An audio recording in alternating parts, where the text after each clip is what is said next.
Good afternoon. Today is March the 6th, 2023, and today we're at Lake Okeechobee.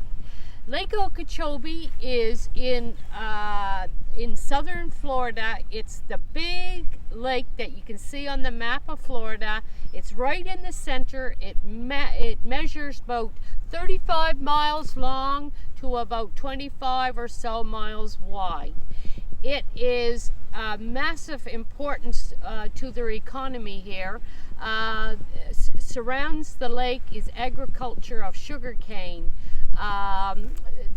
irrigation system for fruits and vegetables that they grow. So Lake Okeechobee is like a bowl in the middle, and where a lot of the drainage comes from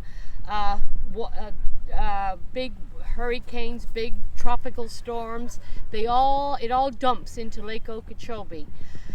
It's so important for the farmers in the area. There's a series of irrigation canals and other bigger canals which regulate the flood control.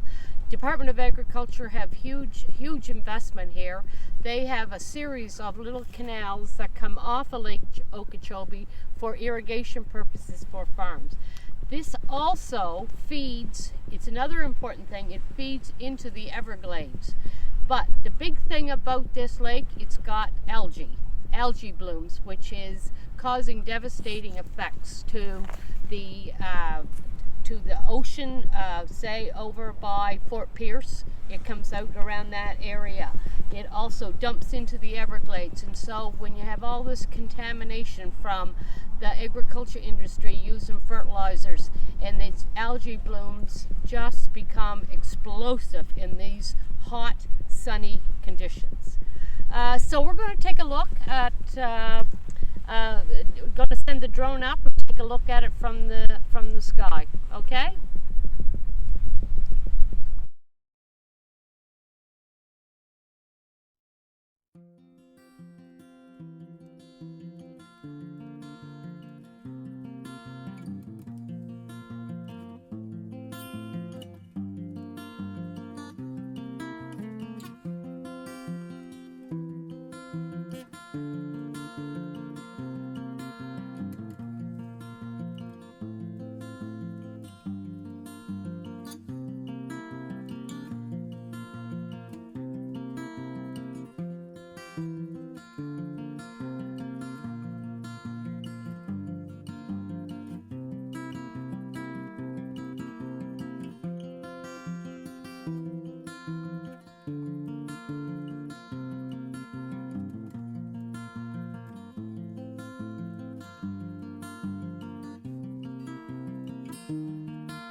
Here is a view of the top of the dike wall of Lake Okeechobee.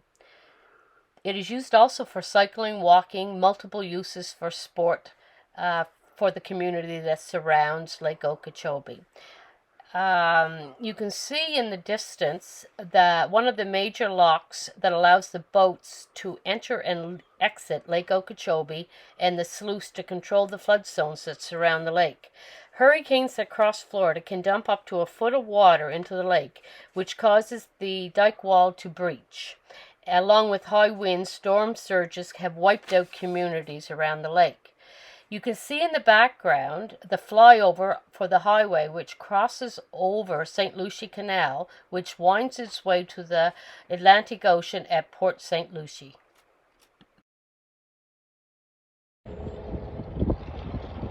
You can see the flyover.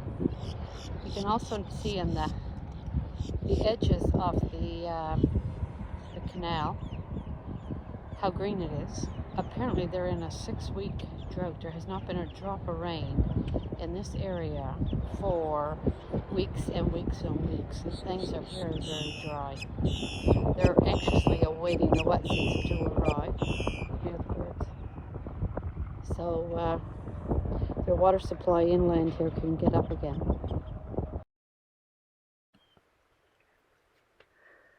For all you birdies out there, there's a big old bird flying about. I'm not sure what it's called. It may be fishing for something.